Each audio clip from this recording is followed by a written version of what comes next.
Hello, everyone, and welcome to the Badgerland Birding Podcast. I'm your host, Ryan, and today I am joined by Sparky Stensaas of the Sax-Zim Bog and the Sparky Stensaas YouTube channel as well. Sparky, how's it going today? Hey man, good. I hear you're at home and your brother's in Texas. How did that work out? Well, they needed somebody to guide, and Derek was the somebody that decided to go. Yeah, So he gets to be in Texas, although it's looking a little sketchy now with the government shutdown and airplanes having trouble flying out. So I don't know how that's going to go. we we were all there last November, so um, and it was a blast. But yeah, good point. So So we'll see if he makes it back home. He's supposed to get home in a few days, but he might just be stuck in South Texas for longer. well, that's what your thumb is for, I guess. So Yeah, I guess. I watched a YouTube video the other day about these guys that were hitchhiking all the way from Eastern Canada down into the US through the whole country into California. And they had to rely on the kindness of strangers to find a house or like place to stay every time yeah, and to find a car. And it was really crazy. I was on the end of the hitchhiking era, and I hitchhiked a lot across Eastern Canada and the Upper Midwest. Was But it fun? it was scary, annoying, tiring, exhausting, and so much fun because you met so many really cool people. I mean, if somebody's going to let you in their car, a stranger, There's only two reasons someone's gonna let you in their car. One's nefarious and the other one is genuine. yeah, yeah.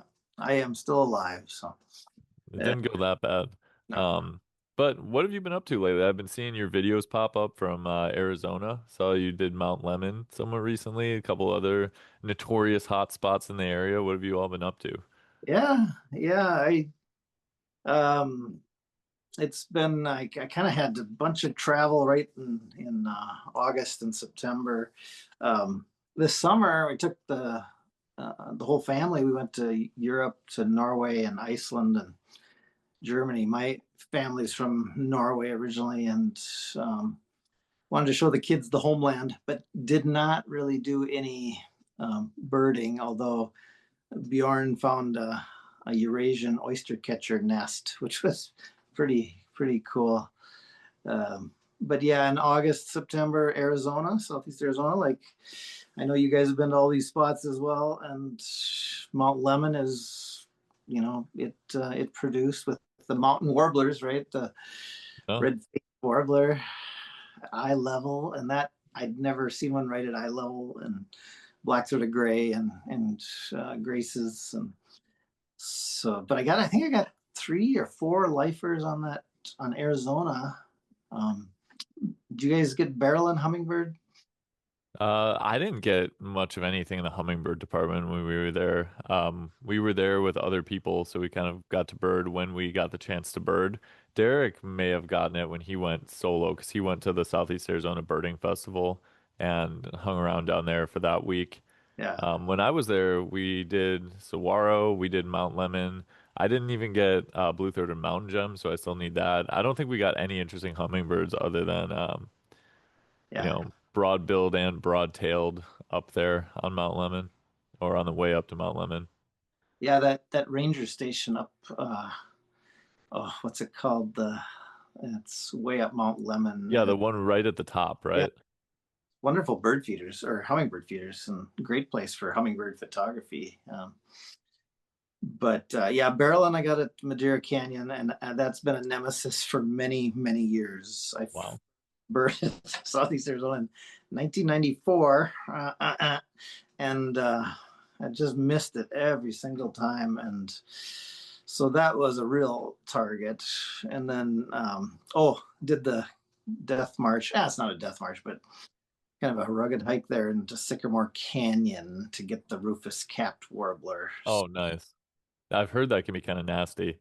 It's a weird experience because you go down Ruby Road, which is kind of a desolate road, although you pass a bunch of border patrol. Of And then course. in this canyon down towards Mexico, you're only a couple miles from the Mexican border, and the trail is if you can call it a trail, is barely there, but it's a stunning canyon. And I got a little lost, I'll admit.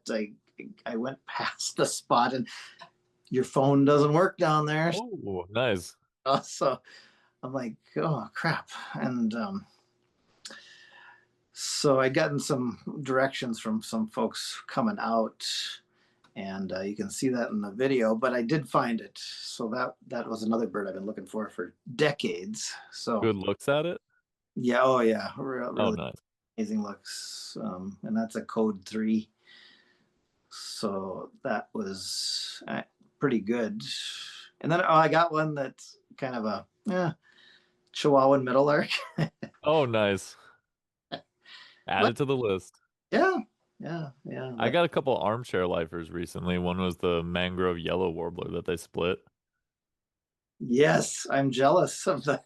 Oh, you didn't get that one? I've never seen the mangrove. I know you did the boat trip, right? Yeah, Justin took us out there because we just had a free day and Justin had a free day and he was like, "We'll take the boat out," and we ended up getting mangrove there. You can get it at South Padre Island Birding National, is it National Birding Center?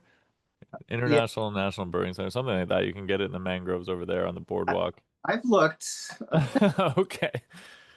I might call your friend Justin. Does he do that for like a business, or was it? No, he Oh, just did it because Derek's worked with him before and we know him pretty well at this point, and yeah. yeah, so it just worked out that way. He might be able to give you some tips or maybe take you out if you're nice to him. Did you see a really nice red-headed? Yes, we did. Yeah, we have a video all about it too, where we went down back there. It was really cool. It was a neat looking bird. At first, we saw some females that look pretty much just like the northern yellow warbler, which that's something I'm upset about is that they didn't just split it and call yellow warbler and mangrove warbler. They went mangrove yellow and northern yellow, which is just sounds like a subspecies. Yeah, I agree. Yeah, no, I'm jealous of that one. So I'm glad they split that one. But Yeah, and I believe I heard something about them splitting warbling vireo. yes, and they did split warbling vireo, and I did get that. I mean, I like to see them again. And so when I got home from that Arizona trip, I was making editing the clips like you do for the video, and I'm like, because I sat at this water pool right in Madera Canyon, and sometimes that's the best thing to do in the middle of Hmm. just plop yourself down in front of something that's going to attract birds. And in Arizona, it's water. And so I just sat by this little water pool for hours, and I was just shooting everything that came by, and I was editing the video, and I saw that's a warbling vireo, but I just heard that they had split it, and so yeah, I did get my Western warbling vireo. Did Uh, they go with Western Eastern as a distinction for the names? yeah, and it's hyphenated now, so Eastern and Western warbling hyphen vireo. Hmm. I don't like that. Hate that actually. Why does it seem like the names that they're coming up with get progressively worse? Oh, don't get me started. Yeah, the winter wren is maybe one of the worst names ever. I mean, do they vanish in spring, summer, and fall? Huh? How about Connecticut warbler? I don't think that's even a regularly seen warbler in Connecticut. That's very offensive to somebody who's a Sax-Zim Bog person. Yeah, exactly. Should they call it the bog warbler? That'd actually be pretty cool. It'd be a good Yeah, name. and they have well, see, the thing is, in our part of the boreal forest, they have a real affinity for tamarack. The tamarack warbler. Yeah, tamarack big-eyed bogwort. That's perfect. The tamarack big-eyed bog warbler would be one of my favorite names to say when telling people that I got to see one. It does seem like a lot of the names are just not good, but the ones they're coming up with now just seem like they're a mouthful to say, and they're just Yeah, doing it by directionality. yeah, and the honorific name thing is going to happen, and as a book publisher, it's going to be a pain if unless they. It'd be great if they just did it all at once. Just pull the band-aid off. But even Blackburnian warbler, I think that's one of two bird names that aren't possessive honorific names, is going to be changed. And somebody said, and I don't know which podcast, I listen to a lot of podcasts, but somebody said Ember warbler would be a good one. Mm. And I love that ember, because that orange just glows like an ember. So if they did that, I think that would be a beautiful name for the Blackburnian. I So think they could come up with some good names, but I know they're not going to. I know that we're just going to end up with nonsensical stuff. It'll be like black masked warbler, and they'll be like black eyed warbler. And they'll be yeah, like black billed warbler. yeah. I hope there's some poetic names thrown in there for sure. And So then they'll inevitably name some things that are problematic for other reasons. And then all of a sudden there'll be outrage over that. And then we'll have to rename those. And you might actually be in to make a lot of money because people are going to have to order new guidebooks every week. I yeah, actually think it might be a ploy by a big bird guide to just get more money. the big bird guide industry. The big bird guide industry. Those fat cats. Yeah, Yeah. they're making it rich. Wow. We got Wait a to second. defund them. Wait a second. I'm a publisher. Are you big bird guide though, or are you medium-sized to small bird guide? Yeah, publisher. Yeah. Yeah. No, it'll be interesting. It's going to be interesting. Maybe we'll all have to just learn, memorize the scientific names once and for all. And Oh, jeez, that sounds even worse. I think they should just subtly change the names if they're gonna change it. So, what would be a good example? Like, so many things are stellars. Just go with stellar. oh, It was the Stellar's J. Now it's a Stellar J. oh yeah. Yeah, Yeah, I think that's your solution right there. I like that. Well, talking about Arizona, I think I used to love the name Magnificent Hummingbird, right? Yeah, It's probably going to go back to that. that's pretty silly. Because it's Rivoli's now, and maybe it'll go right back to Magnificent. I'd prefer Magnificent because every time I hear Rivoli's, I just think of Ravioli's hummingbird. Yes, and that just wouldn't do. Yeah, exactly. It is goofy how they switched away from certain names to honorific names at some point in time, and not even that far in the past either. I don't think Magnificent was changed. Yeah, that's true. Yeah.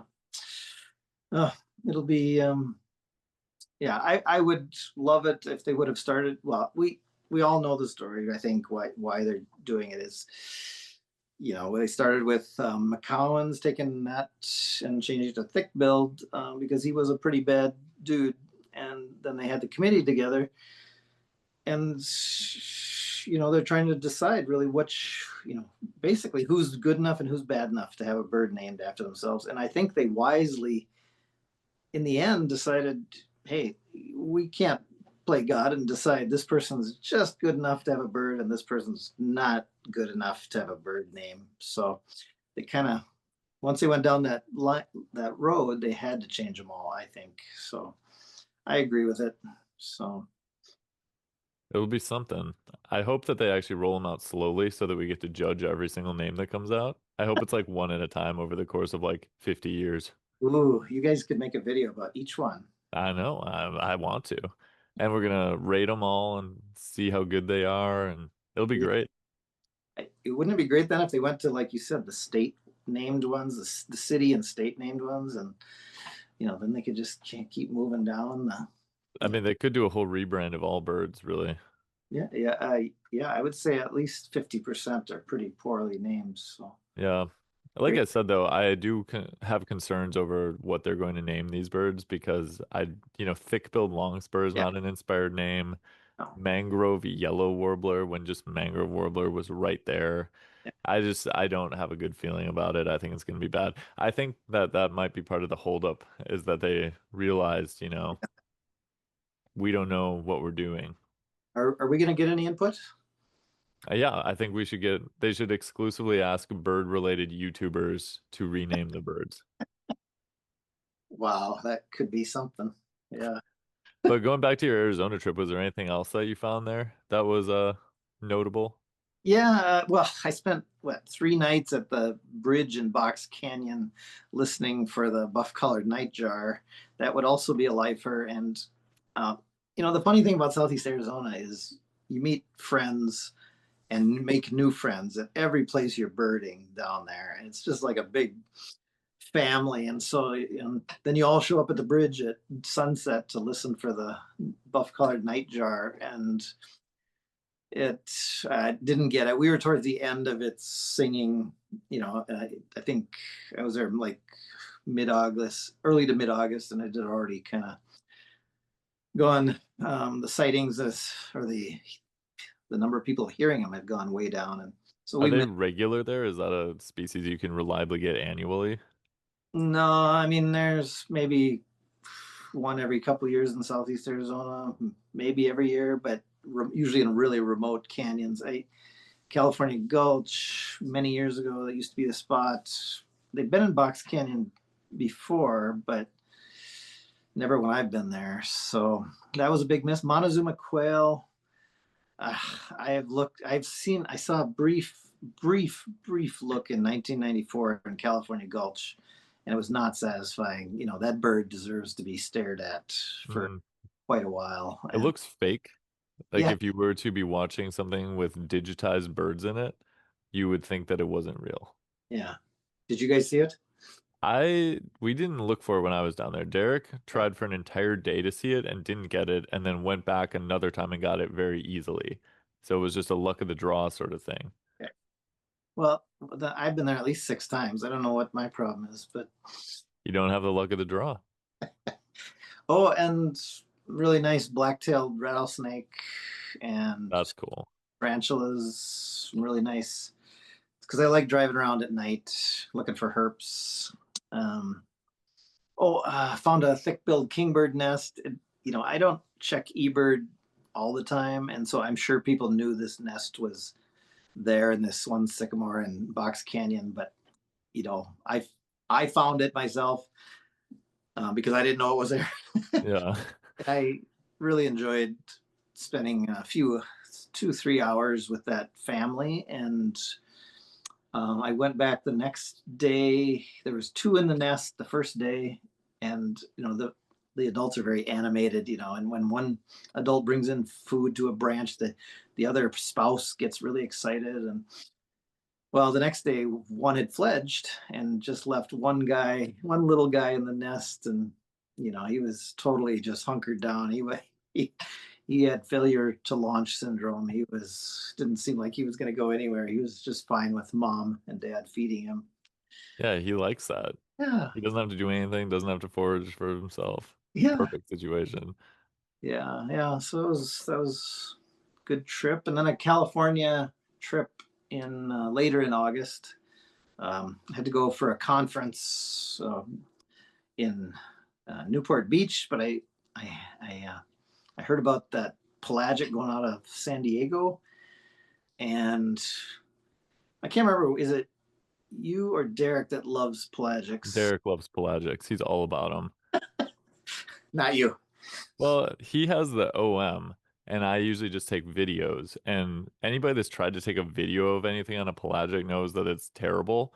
So I'm trying to take video, and he's snapping tons of photos, and he wants all the obscure oceanic species, of course. So, he's looking for every small detail in them. I think I'm right in between you guys. I've never been seasick ever, but I'm just dreading the day it happens, right? And um, this was a really calm trip out of San Diego. And Paul Lehman, the legend, was the leader. And I met my friend Paul down there, and it was really good. I got like I think 4 or 5 lifers. Big one being flesh-footed shearwater, Oh, nice. the Code 3 ABA bird. And then we had all three Jaegers, close, just putting on a show.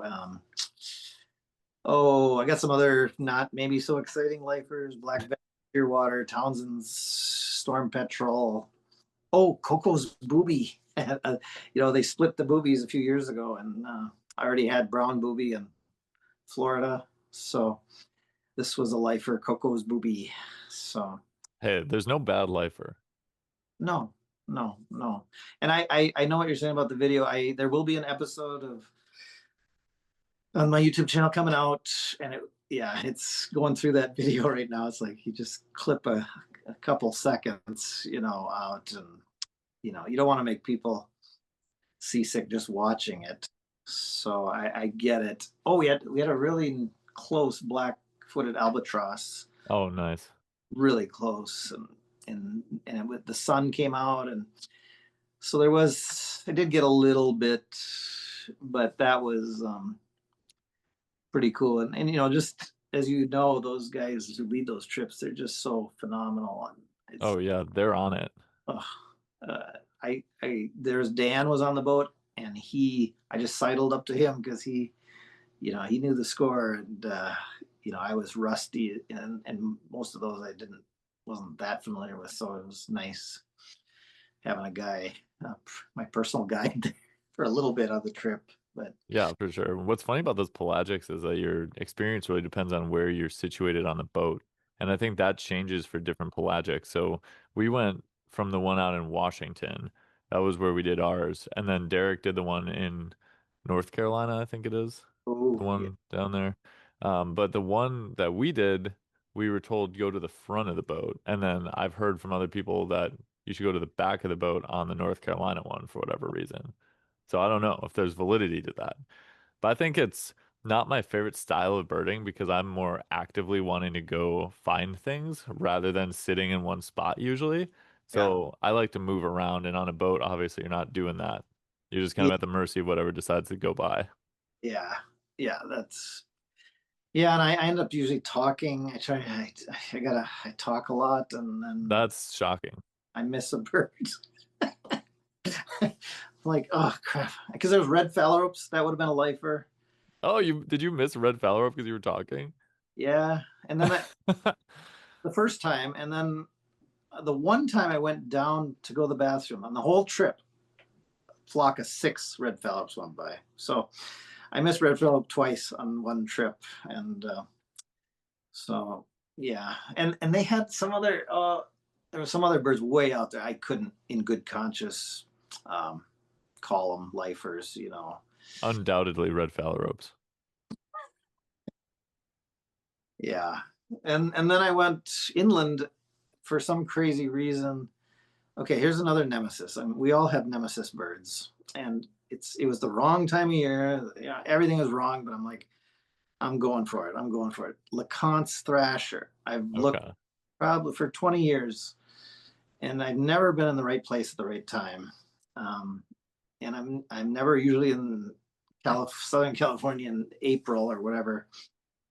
So I thought, I'm just going to go for it. And so I went over to Anza Borrega, which is one of my favorite state parks in California, you know, hands down.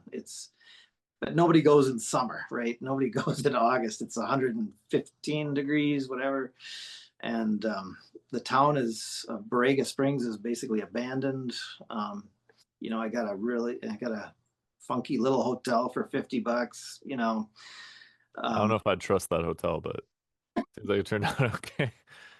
there was only two of us there. So, um, or motel, yeah, yeah. That doesn't make it better. Oh, a lot of bad things happen in motels, yeah. But I ended up getting a lot of herp lifers, but I did not.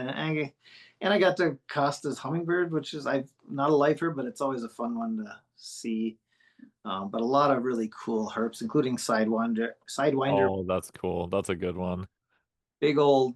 I went out at night again, big old scorpion, and then up one of these canyons, and I stayed out too late taking pictures of oh, what's that one? It's like scaly granite lizard or something. I don't know. It's cool, just iridescent colors, and I I basically had to run back down because it was getting dark, and I had no flashlights and nothing. And you know that's when the snakes come out, right? And I'm like crap. I'm just and my phone. You know, your phone light doesn't do much. I'm like, I barely made it back. I'm like, oh, a little made me nervous. And there was nobody there. There's like nobody around, and That's so strange. it was fun. It's a great place, I think, in spring, um, for birding. Um, but I was there once many years ago in a tent camping, and I went out birding all day and came back, and my tent was gone. I'm like, what? What in the world? Who would steal a crappy old tent? And I looked about 200 yards across the desert was my ripped up tent tangled in a bunch of cactus. Um, it had been like 40-mile-an-hour winds that Oh, geez. rolled. Yeah, fortunately the fly took most of the abuse, and I could use the tent again, barely. But Wait, really? well, not in mosquito country, you couldn't because it was had holes all over. But the poles were intact. So So something my YouTube algorithm has picked up is a bunch of different camping YouTube channels now yeah, because I don't know if you ever watch Outdoor Boys. no, It's a YouTube channel about a guy who lives out in Alaska and he has like three kids and a wife and he just goes in solo camps.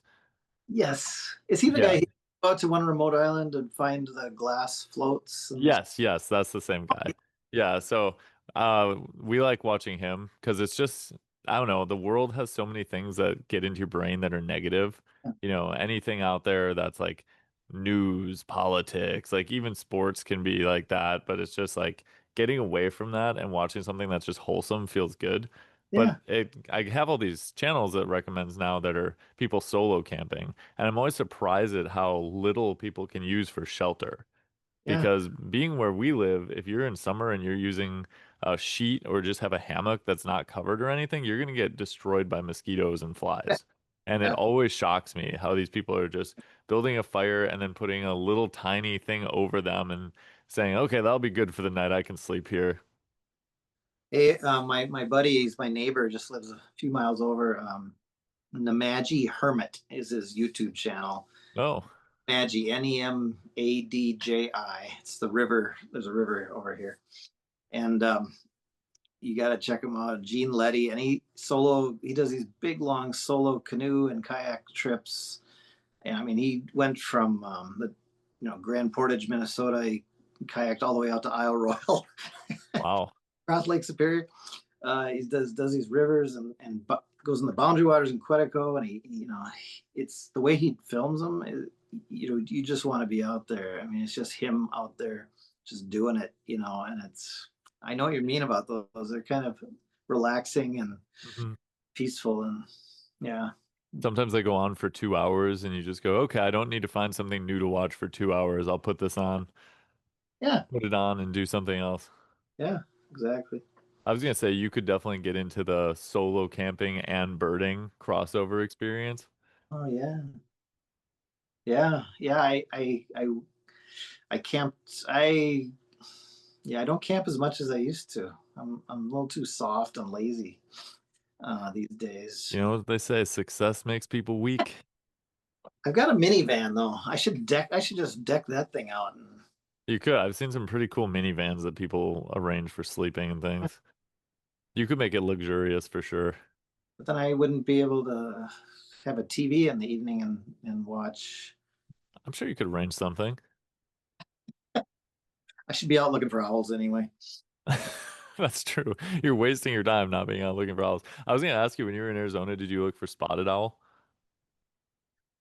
Well, I got it on my previous. I think it was a previous trip up in. I think it was Hunter Canyon over by Sierra Vista at an encounter that I couldn't match because it was right there 20 feet away and just chill. And I had such an amazing experience that I didn't. I just want to leave that as my spotted owl experience. But That's fair. Have you been seeing a lot of the reports in the news about the spotted owl, barred owl controversy? yeah, so where are we at with that now? Well, I think something just passed in the Senate that's going to make it happen where people are going to start, well, I shouldn't say people, I should say the government is going to start culling barred owls in the Pacific Northwest in an attempt to save the spotted owl. Yeah, I somehow think that's doomed to failure. I mean, maybe it'll slow it down. Um, if we just, on one hand, if you just let it go, maybe the spotted owls, maybe it'll work out. Maybe they'll uh, partition to it. I don't know. Sometimes nature works it out. Maybe they will find a way to survive and they both can survive. I don't know. Um, it's a tough one because, I'm not a big fan of playing God with nature. Um, uh, yeah, I mean, the southern spotted owl population is safe right now, but maybe that won't be in, maybe maybe then that would change my mind. I don't know. I don't know. What do you think? What's your opinion on it? Well, it's tough because there's a lot of misinformation out there. So people have a lot of hot takes about it without actually knowing what's going on.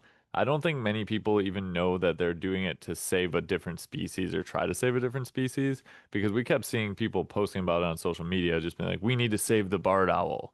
And I was thinking that that's a weird take to have because barred owls are very stable, and I don't think these people even knew that the spotted owl was a thing. So it was just a lot of people hearing that they're going to shoot owls and jumping on the bandwagon of we need to save the owls without knowing why they're shooting owls. So I don't even know enough about ecology to say whether it's a good idea or a bad idea. But my instant reaction is to say we should do something to try to help the spotted owl because people do think that the barred owl encroached on that area because of humans changing the landscape. And I don't know if that's true. So I don't have enough information or knowledge to provide an accurate solution. Yeah, I think it's doomed to failure personally. But could you imagine being the person who would have to actually shoot an owl? I can't. I'll tell you. We have this project at the Sax-Zim Bog where I put out 4 or 5 trail cameras around a beaver pond, and I've had them out for over a year and year and a half almost now. And we have this barred owl that'll come in and really fascinating. This dude, she, I'm not sure what, but um, we, always at night, of course, nocturnal hunter, right? I mean, until they get hungry in the winter. But this guy, he's a major frog eater. I mean, he gets in the water. There's not really any fish in this beaver pond, but there's frogs. And I've got video of him on the trail camera catching a moth, and Oh. he's gonna eat the moth, and it's in his beak, and it's the wings are fluttering, and then he drops it, and he accidentally dropped it, and he just looks so sad. He looks down like, oh, so sad. And then I've got video of him catching a beetle, some kind of big beetle. Um, but now I kind of feel like I know this barred owl. Mhm. Did Uh, you name them? no, not yet. Barry. That's what I was gonna say. I was gonna say bury the barred owl. Yeah, and they're a second class owl in the Sax-Zim Bog for sure. Um, but yeah, Barry's doing all right. So It's funny because in the wake of all this stuff happening, my friend who lives in Oregon sent me a video of an owl, and they saw it from the backside and they were hoping it was a great gray. And then I saw its head turn and I was like, that's a barred owl. And they were really bummed out it was a barred owl, but it was funny to see somebody show a picture of one from the Pacific Northwest with all this being talked about. yeah. Oh, I don't remember. Did I tell you about our barred owl experience from the Sax-Zim when we were there this past Mhm. winter? Oh, So we were just driving en route to try to find the snowy owl that had been hanging out somewhere in that area. And we see I think we saw the owl first. No, we saw a muskrat. There was a muskrat in the middle of winter that was out on the road walking. And we thought that was a little weird. So we stopped to look at it and see what was up with it. And so we get out of the car and we're looking at this muskrat. It's walking right by our feet. I don't know why. I don't know if this thing has a disease. I don't know if they're even active during the winter time or what's going on, but we're just watching it, wondering what we should do, if we should do anything. And then we notice in the trees a barred owl, and the barred owl has just got eyes locked on it. And then after a while, it comes down and flutters and looks like it's going to grab it. And the muskrat doesn't even really do anything, but kind of stares at it. And then the owl just flutters back in the trees. So now we're like, are we going to see some National Geographic stuff right here with this barred owl taking down this muskrat? And eventually we just decided to leave and let nature do whatever nature's going to do. And when we came back, we saw no muskrat, but the barred owl was still sitting there. It didn't look like it had gotten anything. So I don't know what the story was with it, but it was odd. yeah, yeah. You guys were there in February. I think so, yeah. Yeah, that happens. Not every year, but these muskrats. I don't know if they don't stash enough food or what, but often in February they'll come out and just walk down the roads, and they don't. Uh, It's not sick. They don't have any awareness of cars. They'll go. I had one will go under my car and just he hunkered down for a few minutes. I'm like, I couldn't go anywhere, and then he finally walked away. And I'm not sure where they're walking, but uh, they walking.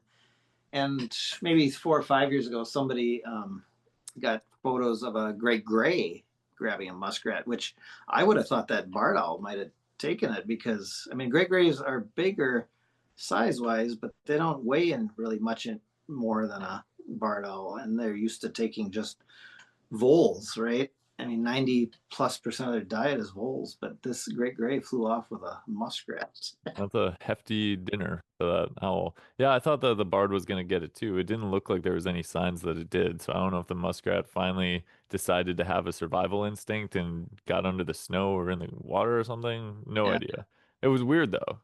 yeah, yeah, that is weird, but it happens a lot up in the Sax-Zim Bog. It seems like, I uh, guess that's good to know that it wasn't some strange anomaly. yeah, I was just thinking you're supposed to have a survival instinct. You see that an owl tried to get you. Are you not concerned? I wonder if their eyesight is just not very good. I don't, but I don't know. I don't know much about muskrats. Yeah. One of the other trips you said you took was to Churchill, correct? Yeah, I've been to Churchill. This is my fourth trip to Churchill, and usually I go in June and for birds. And that's many years ago, 1987 is when I went to Churchill for the first time and got Ross's gull when they used to nest in Churchill. Which I heard from you, I think they do not do anymore. No, I think 1985 to 2007 or something like that. And now they've returned to Siberia. That really sucks. Yeah, but in June it's good for a lot of Arctic birds. It's you'd be better off going to Nome or Utqiagvik Barrow probably. You know, but Churchill is I'm in northern Minnesota. I can it's about 6 hours driving to Winnipeg and then just short 2 hour flight, 2.5 hour flight up there, and a prop plane, but crazy expensive to fly up there. The only other way to get to Churchill is by train, and that is 42 hours by train from Winnipeg to Churchill one way. Ouch. 42 hours one way. So I still have kids at home and a job. So I just that would add 4 days to the trip. So I just bit the bullet and flew up. And my wife, about a year and a half ago for Father's Day, had given me some money to go see a polar bear. Finally, I'd been in Churchill these multiple times, and June is when they're just kind of getting off the ice on Hudson Bay, and so they're rarely seen on land in June. And I would always hear about, oh, the first bear of the season's coming off the ice, but I would never see it. They'd say, oh, it's out by Miss Piggy, and Miss Piggy is the plane crash that's been there for 40 years on just, An ominous reminder of what can happen when you pay for that plane into Churchill. yeah, you fly right over it. So, yeah. And so I had to save up a little more because she didn't give me quite enough money. and, and I went in mid-September because it's far cheaper and there's no snow yet, and you can drive. There's 40, 50 miles of roads. That's it. They don't go anywhere. But that I could find my own bear and wouldn't have to pay the exorbitant tour fees. And plus, as a photographer, it's good to be eye level with your subject. And those tundra buggies, you're 12, 13 feet in the air, looking down on bears. So yeah, I promptly got my rental truck, and they're usually of marginal quality up there. It's a town of 800 people or 900 people, not very big place. And I got it stuck in the sand, like Oh, right off the bat. I was sure I'd driven down that road before, but anyway, that kind of I'm like, oh, just got here. Well, finally somebody came by, and I was trying to dig out and look around, because there could be polar bears anywhere. I was gonna say, and that's when the polar bear came. Yeah, well, finally I found one, and he was a mile off, but it was just fun watching him. And I encourage people with birds all the time. You don't have to just race around from sighting to sighting. Sometimes it's just fun to sit and watch something for a few hours. And this bear was sleeping on the rocks, and this raven was, and I don't know if this raven thought he was dead or what, but this raven would land and then walk around this polar bear, and I'm literally watching this from like at least a half mile away, and then the bear would raise his head and the raven would fly off, but then he'd come back, and so I'm not sure what the raven was up to. I think they were both kind of bored. Uh, um, the bears don't get back on the sea ice until it forms in November up there. So he had a couple months to go of just lazing around. are they not eating anything during that time? Because I Now, think they usually hunt while they're on the ice, right? and they that diet of seals gets them pretty fat, and they can live on that for quite a while. But they will eat kelp and berries, and if they can find bird eggs, they'll eat that. They'll carry on. They have started to learn how to hunt belugas, Oh, where they'll in the summer they'll get on the shoreline rocks, and then when there's so many belugas up there, there were still hundreds and hundreds of belugas, and they'll jump off onto the backs of the belugas, and it doesn't always work, but sometimes it does. And there's from June through early September, there are just thousands of belugas, and they come up the river, the Churchill River. The peak is July and August, but um, yeah, few have learned how to do that, and that's another example of maybe that'll become a more important food source for them in the future if sea ice is not as long, if it doesn't last as long. Sometimes we don't give nature enough credit for adapting to conditions. I mean, it's terrible. Yes, climate craziness is certainly human accelerated, and we take a lot of responsibility, but we can't also think that birds and mammals are helpless either. They often figure things out. But I mean, that's kind of a maybe not much of a consolation prize, but they often do figure things out. But so they've learned to do that. What was really bizarre was the day after I call him Larry. I saw him 4 days in a row. so we got Larry and Barry, Yeah, Larry and Barry. And the comedy duo.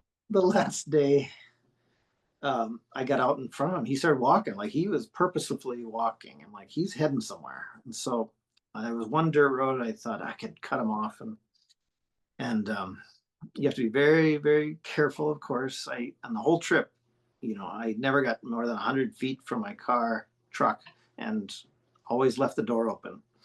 And that they just because there's so many rocks, and you just don't know where they are. But this guy, it worked to perfection. I parked along this dirt road, and I'd see him, and then I'd lose him, and finally I just like kind of just sitting there, and he came out and came right towards me, and it was pretty thrilling, and I was all alone, and he was so chill. He just kind of walked within 30 yards, and at one point I was in the truck and I had the window down, and I might maybe move my lens or something, and he looked at me and he started to turn around. And he's like, "No, I'm a polar bear. I don't have to turn around."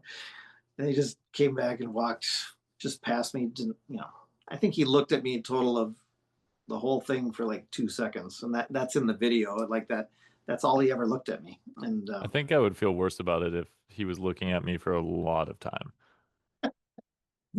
yeah, and that's interesting. I learned on this trip that grizzlies and black bears kind of telecast their moods, and when they're upset or about to attack. Polar bears do not. They do not show any facial. There's no posture. There's no facial expressions that change when they could be really happy and mellow or about to kill you. So you can't tell by looking at them. So Well, I assume most polar bear actual attacks are hunting attacks as opposed to a lot of bear attacks, which are protective attacks. that's a good point. And how often do they run across? Yeah, I mean, they don't have any threats. They hardly run across people except Yeah. around Churchill. Yeah, I don't know. Yeah, so it's interesting. Polar bears are something that I would be scared to just have around because I've heard so many stories on TV about people underestimating them and getting involved in attacks. And if a polar bear has got a hold of you, there's not much that you're going to be able to do. Did you feel any sort of kind of visceral, primal fear of that thing when you saw it, or were you just so, oh, this is so cool? Because I've heard people talk about mountain lions that way, where I saw it and I felt fear immediately, even though it was a ways off. Well, I didn't, and maybe it's because I'm just stupid and I'm a Well, you photographer. sound disappointed about it. You're like, I didn't feel the primal. Uh, I'm a muskrat in the Sax-Zim Bog that has no survival instinct. moose, I think moose are much more dangerous. No, I think I say that because you're often on foot when you might encounter a moose, and then you don't know if she's got a calf, or, But no, I was in a truck, and I mean, I was just so beside myself with excitement. But yeah, I think that security blanket was the truck. Hmm. Not that it couldn't break out a window and just pluck me out but um, no, I wasn't. It wasn't. I just was so excited, but what was really bizarre, I started to say, is the next day, like, I think as a crow flies, it was only like 2 miles. I found a big pile of bear poop, and it was black bear poop. So berries, just berries. How many places in the world? And then I saw on Facebook up there a couple weeks before there'd been a grizzly bear, and they were all three of those sightings. And black bears are regular up there. But how many places in the world do you get grizzly bear, polar bear, and black bear within like a 3 mile radius? Nowhere, Probably not many. nowhere. And so it was really cool. Although grizzlies are moving into the tundra because of climate change. So what's going to happen there? I mean, they're going to have to give a lot of distance to a polar bear. I mean, nothing, nothing can, you know, challenge a polar bear. Unless we get a nice interspecies romantic love story. Yeah, well, they've already talked about hybrid. Yeah, I don't know. Well, maybe they bring back those mammoths or woolly I mammoths. think we just forget about not interfering with nature and we just go all in on interfering with nature. Reintroduce the mammoth, Wow, breeding populations of spotted owls we release all over the world. I'll have to think about that one. I would like to see yeah, saber-tooth tiger for sure. I think that's where we draw the line. What? Saber-tooth tiger, I think we draw the line at things that actively want to eat us. Okay, how about the giant beaver, the 12-foot long beaver? That'd be cool. Would it try to eat us? No, no, they don't. No, Okay, John Hammond. don't build a log cabin, I guess. But Yeah. no, So let's switch gears to what's going on at Sax-Zim Bog this year because last year was a huge year for the bog. So many people want to go up there to see the boreal owls. How are things looking so far this year? What are we expecting? yeah. Well, as you know, the winter finch forecast came out, and it's looking pretty good for us in the Great Lakes. We have a lot of pine siskins and red-breasted nuthatches down here in Milwaukee area already. Yeah, yeah, and it's early yet. I mean, for us, usually deer hunting season started today, and that's usually when the first pine grosbeaks show up is during deer season, and so they should be showing up. Clinton, our head naturalist, he already had a flock of Bohemian waxwings in the bog. Um, I heard a red poll the other day at the Welcome Center, evening grosbeak. And evening grosbeaks are supposed to come in pretty decent numbers because of the spruce budworm continuing outbreaks. We, as you know, we always have evening grosbeaks every year. Um, and so I don't imagine much will change for us. There might be more than normal, but um, they're pretty level for us. Pine grosbeaks would be great. I think we're supposed to have a decent flight. And red polls, it should be a massive red poll season. And by the way, I still do count hoary red polls. I cannot give up my hoary red polls, so I still actively look for them. And that was a sad one to lose off That was the ABA list, right? Yeah, probably more for us than for you because for us it was so hard to find. I got my lifer at Sax-Zim Bog. yeah, yeah. Oh, yeah. You're right. I mean, yeah. I mean, a classic hoary is, and that super gene thing. I get it, and but it just seems like Well, yeah, I mean, here's a little bit of a, well, we got to get into Sax-Zim, but where do you draw the line with if you can't separate something in the field? You have the scientific speciation, definition of speciation and species, but maybe we don't have to follow. Maybe birders don't have to follow the scientific community. If we That's ever, true. I mean, why can't we make up our own? I mean, if it looks different, maybe it's different.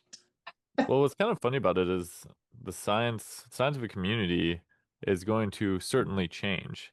So last year at this time, mangrove yellow warbler didn't exist as a species. So this whole time we've actually been doing it wrong. So I just hope we don't get too many of these species. Like I don't want them to split the red crossbills at all. I think cash crossbill should be lumped back into red crossbill.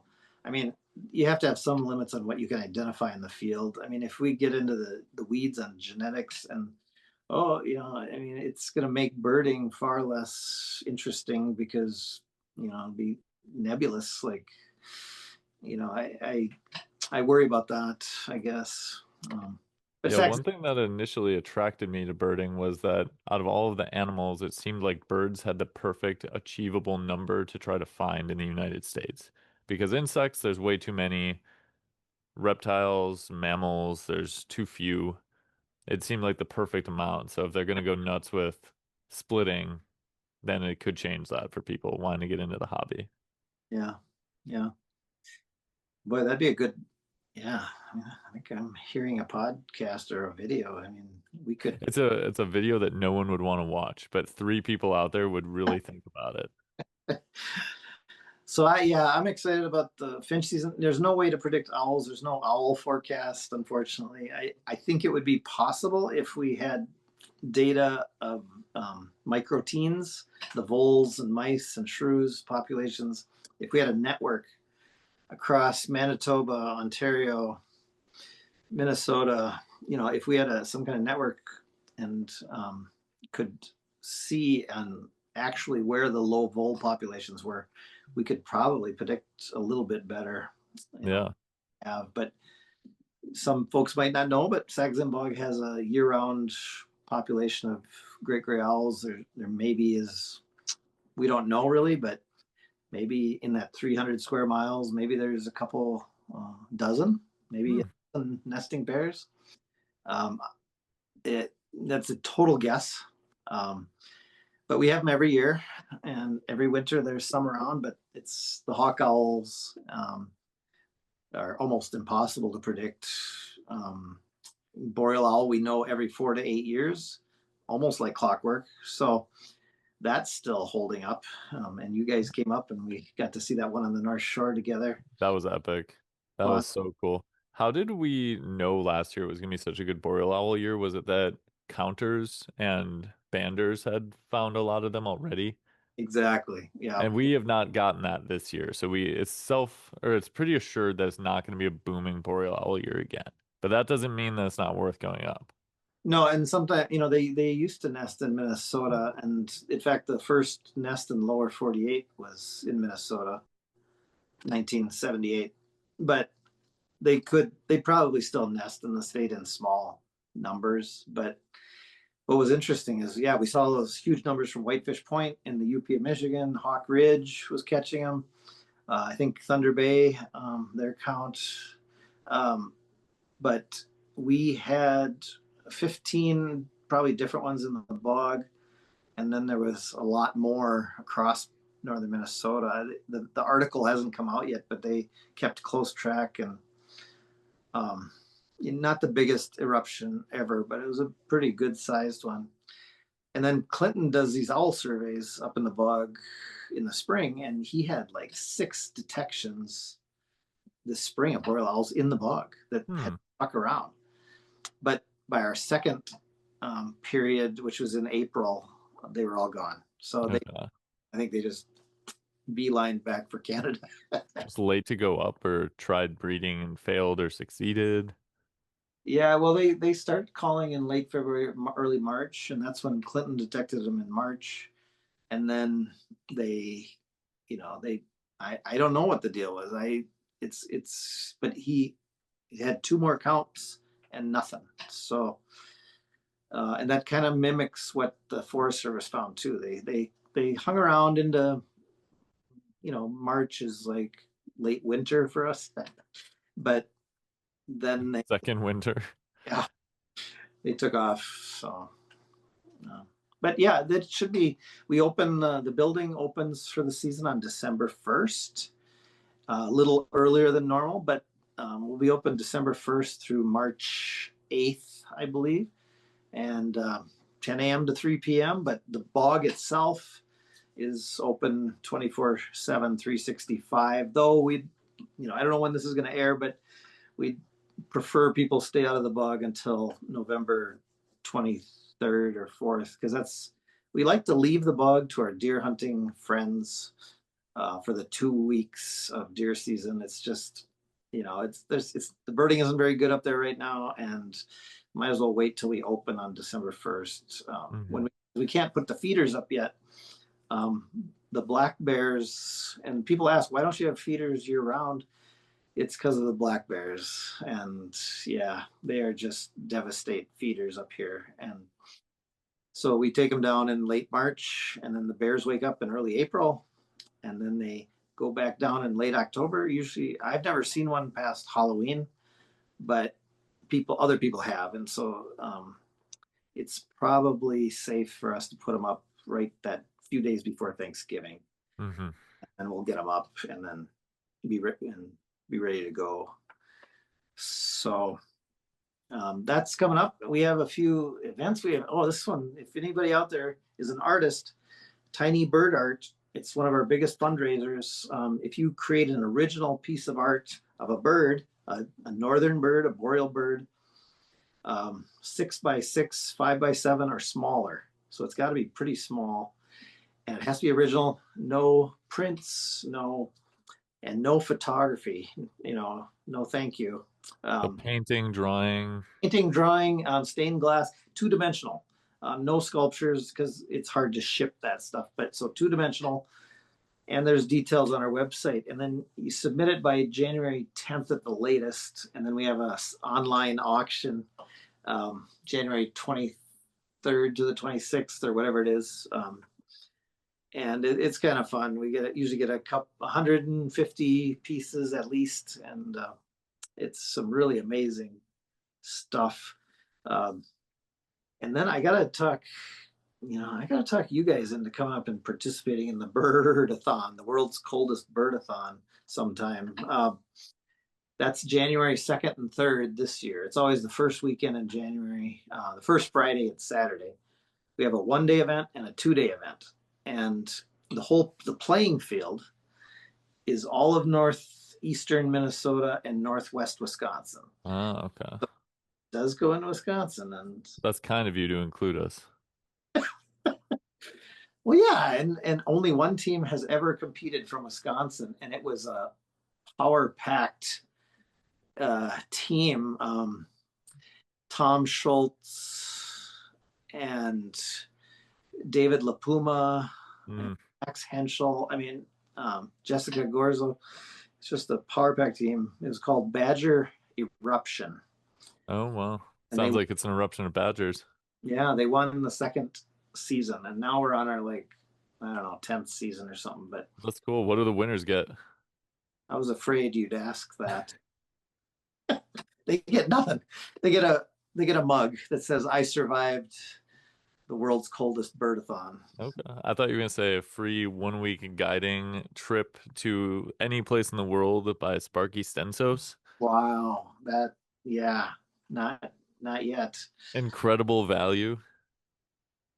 And we don't even buy them dinner. We meet at a local restaurant, and tell our stories. And They have to buy dinner, actually. yeah, they have to buy their own dinner. No, no, they have to buy dinner for everyone, whichever Oh, team wins. oh yeah, It's the honor of the team that wins. that's a good idea. But yeah, it's just fun hearing the stories. And there's a lot of what we call the wintergreen participants who are non-motorized. So we had a team last year that walked over 14 miles. It ranged from 20 below zero to I think 5 above or something. It was That's brutal. wild. And we don't always. I mean, sometimes it's not below zero, but usually it is. And but it's a lot of strategy, right? I mean, if you're gonna, some of the top teams get over 50 species, and it's not 1 point per bird either, or 1 point per species. There's a whole level of point. Okay. So a spruce grouse is worth 3. Black-capped chickadee 1. Harlequin duck is 4. Things like that. So you got to strategize. Do we go over to Ashland, Wisconsin, and because there's open water over there, maybe we get some ducks, or do we go way over to the big bog and north central Minnesota and try and pick up three-toed woodpecker? So Yeah. the strategy. So it's kind of fun. So you said, is it the first week in January always? First Friday and Saturday. So this is Okay. as early as it's ever going to be, which is January 2nd and 3rd, which I was is gonna say I'm gonna be recovering from our first of the year birding challenge still on the second, so we'll right. probably have to do it a year. I would Yeah. be interested in doing it. We'll have to do it in a year though, where it's a little farther away from the first. Well, next year then it should be on the. We'll if the first is on a Friday next year, right? So then it would be the 8th and the 9th. So That's the perfect time. I know you do your challenge and then head north, and you don't have to go that far north because there's a map on the website on our website saxzim.org, but the playing field, it's kind of north woodsy, right? So for you guys, you'd have to go probably north a few hours. Hmm. But nobody's ever done those eastern counties in Wisconsin over towards the UP border. Well, what Ash. part of Wisconsin do you draw the line? Well, I kind of did boreal forest, Yeah. north woods, kind of. So what about like Door County? That's the thumb of Wisconsin, the No, upper part of the thumb. No, doesn't count. no. But we do take bribes, and Oh, okay. if you want to include it, we could probably do that. That's good to know. All right, that would make life a little easier. Could try to put some money out to get Green Bay and Door County in. Those are some great counties in Wisconsin for winter birding. Yeah. Also, we got our first snowfall here as we speak, outside right now. Well, That means awesome. winter season is officially upon us. Awesome. That's awesome. I'm excited. I'm excited. We're supposed to get polar vortex this year. Winter is supposed to kind of get cranked up a little late, but it's supposed to be brutal cold. I actually love winter birding. It's my favorite season for birding. Yeah. There's a Well, grittiness to it, just being out in the cold. yeah, Everything's crunchy.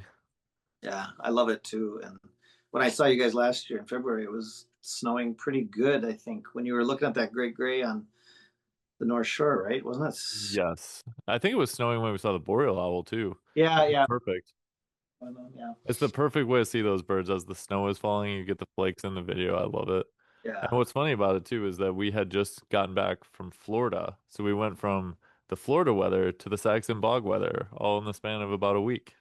Yeah. That's the way to do it, man. uh, yeah, good times. Yeah. Is there anything else going on at the bog that people should Well, know about? yeah, we're finishing up our fourth boardwalk. Um, Mark Johnson and crew are decking it right now. So, as you guys know, it's kind of fun to walk the boardwalks and actually get into the what we call the cathedral of a big mature black spruce bog, tamarack bog. And you never know what you're going to find. We put feeders by most of the boardwalks. We have a new feeder trail called Magnificent Mile Feeder Trail, which Ooh. you walk. It's only a quarter mile, but the road part, it's confusing. But we call it the Magnificent Mile on McDavitt Road there. But we have a trail now that goes into the woods for a quarter mile, and then there's a couple benches, and a platform, and then there's going to be a bunch of feeders. We had pine marten there. Admiral Road is still probably going to be the best spot for pine marten, um, and boreal chickadees. We've had boreal chickadees moving like crazy from further north. So Hmm. could be a last year was a little harder to find boreal chickadees, but this could be a very good year. We put out suet and deer rib cages, and that's maybe Yep. shock for some people, but we get I go load up my trailer with rib cages from the deer processors who are processing the deer from the deer hunters. That's why you want to leave the bog for the deer hunters. Yeah, yeah, I need a lot of rib cages. And we put them up. It's just the rib cages. We put them up in the trees, so like the wolves can't run off of them. And eagles don't feed on them. It's just Canada jays and boreal chickadees, hairy woodpeckers, downy woodpeckers, blackback woodpeckers don't come in to feeders. But did you guys get one up there? I can't remember. The first time we went to Sax-Zim, we got three-toed and blackback. The last time we could not find one. Yeah, We got boreal chickadee last time, which was cool. yeah, and you mentioned three-toed. That's kind of a bird that it makes eruptions, and this is not an eruption year for three-toed, but you can go about an hour north and get them. But yeah, you made a video about that first trip up there too, didn't you? Yeah, that was really fun. We broke it up into three different videos, and I think it's one of the only times we've ever had. We did a full day the first day and broke it up into two videos because of how much stuff we were seeing. Yeah. So we did it that way. And then last year we made the two videos with our first day and then our second day. Was the first day no owl species in the bog somehow. And then the second day, five owl species in the bog. Yeah, that was you guys had amazing. That was a fun video. That was a really fun video. You're in that video. If anybody wants to watch that video, it's about our five owls we found in the Sax-Zim Bog. Sparky's in it. Played a very important role in finding us a boreal owl. We probably wouldn't have seen one otherwise. And that's fun too, the network of people. I mean, it's like Yellowstone or Southeast Arizona. I mean, you just end up meeting people and sharing locations and it's gets pretty social. You know, the only thing I remind people is, this is not a park. It's 300 square miles of just roads running through it, dirt roads. We own 25,000 acres now that we've preserved as a forever home for all boreal creatures. But when you're on the roads, you're on public roads. And so you gotta think common sense and safety. Always just park on one side of the road, never across from another car. Move over for snow plows. Don't stand in the road. Don't put your tripod in the road. Just use common sense because if folks are, there's locals who live there who are trying to get to work or, snowplow drivers trying to clear the roads. And if anybody does anything that, annoys people, then, it's our fault at Friends of Sax-Zim Bog. And we want to be good neighbors to everybody. And so just a few things to keep in mind. And people have been really good about, not pushing owls and stuff. And I think part of that now is that there's enough people around that, you're going to get called out on it. Photographers and birders have to police themselves and, Mhm. just in a nice way say, hey, I don't know if we should be pushing that owl.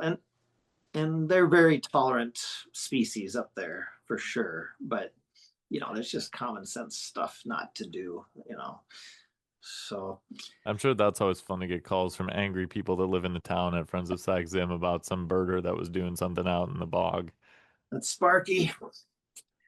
Yeah, that's the least favorite part of my job. But we've done a lot. We have a good neighbor fund now that funds projects for local people. Things that benefit the locals and the visiting birders. That's That's been great. we we give money to the local volunteer fire departments. Um, we employ when we build anything, employ local labor, local materials, and so we're just in our birding map. We promote the one cafe, the one bar, the one gas station. There's not a lot of businesses up there, but we do Yeah. promote them. And That's kind of the tough thing about it too, is because when you go to the bog, you typically stay in a neighboring town. There's not hotels in the bog or places to go spend tourist dollars in the bog. So sometimes I see people saying, "Oh, well, they should stop complaining because all this money is coming to them because of the birds there." And I don't think that's necessarily the case. I think Right. any money would be going to like Duluth or those sorts of cities instead. Yeah. Okay. Evelyn, Virginia, Hibbing. Yeah. And we did a visitor survey over last winter, and the economic impact of birders, of visitors, is, I think we came up with about over $1.3 million in, you know, local economy. Yeah. So Not nothing. 2 months, 3 months. So that's something. Yeah, for sure. And yeah, so we'd love to have people um, visit. We're primarily a land preservation organization, but we're intricately tied with the birding world, that's for sure. And our welcome center is staffed by, we call them host naturalists, because they are hosts, but they also know a lot, and we share owl locations.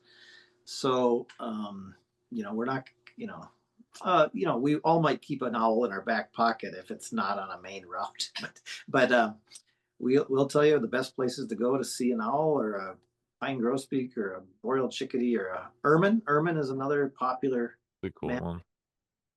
We have wolves. There's moose. Good luck seeing them, right? But bobcat, the whole gamut. Fisher, martin, ermine, porcupines. So it's a good time. Just ask everybody to use common sense. Yeah. I agree. It's a good time. People should definitely go there if you have the chance. Sparky, where can people follow along with your adventures if they want to see more of what you're up to?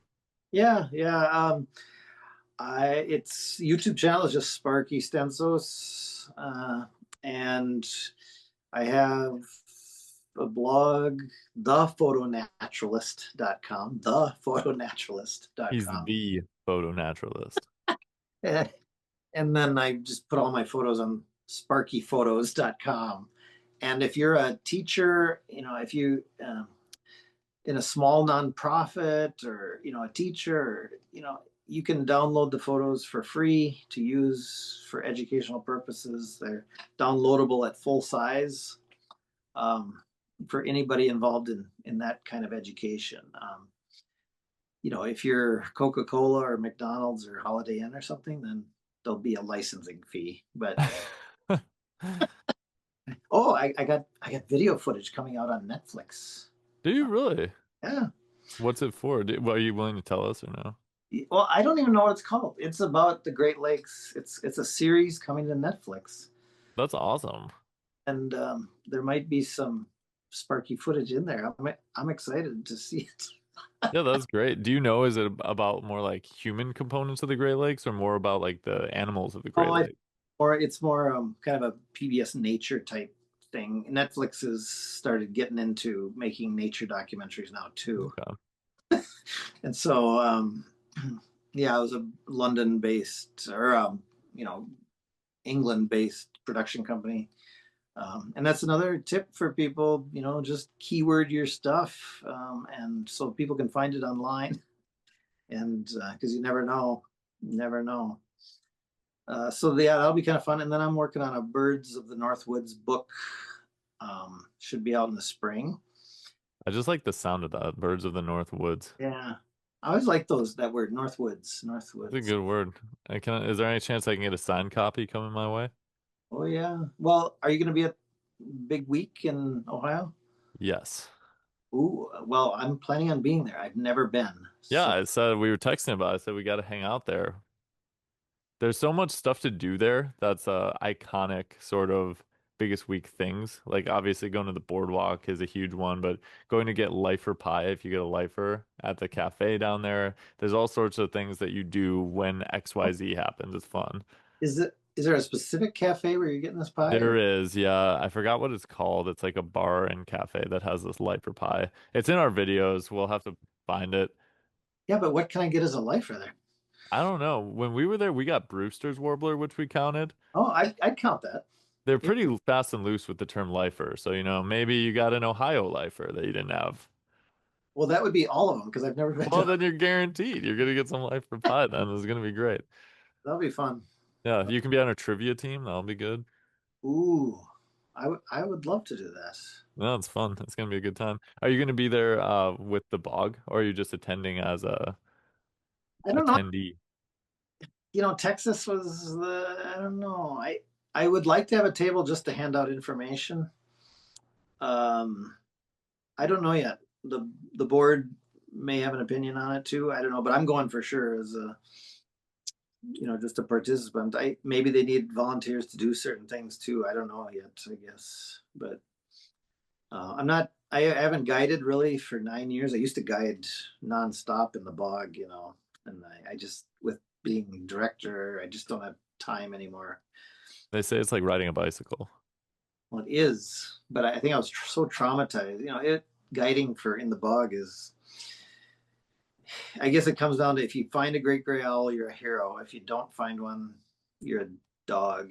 So that I the can tell you harbor some deep trauma from one or two particular experiences. could be long drive home back to Duluth. If you didn't find a great No gray. talking. But no, it should be that'd be fun and fun to see you guys down there too. So yeah, I'm planning to be there. So Awesome. That's great. Well, thanks so much for your time, Sparky. It's always great having you on. You're one of my favorite YouTube channels to watch in the birding realm. So always appreciate having you on. I love your channel. I wish I could be as productive as you guys. I mean, holy cow. Just gotta clone yourself. Oh, good idea. Okay. And thanks to everyone for listening and watching this episode of the Badgerland Birding Podcast.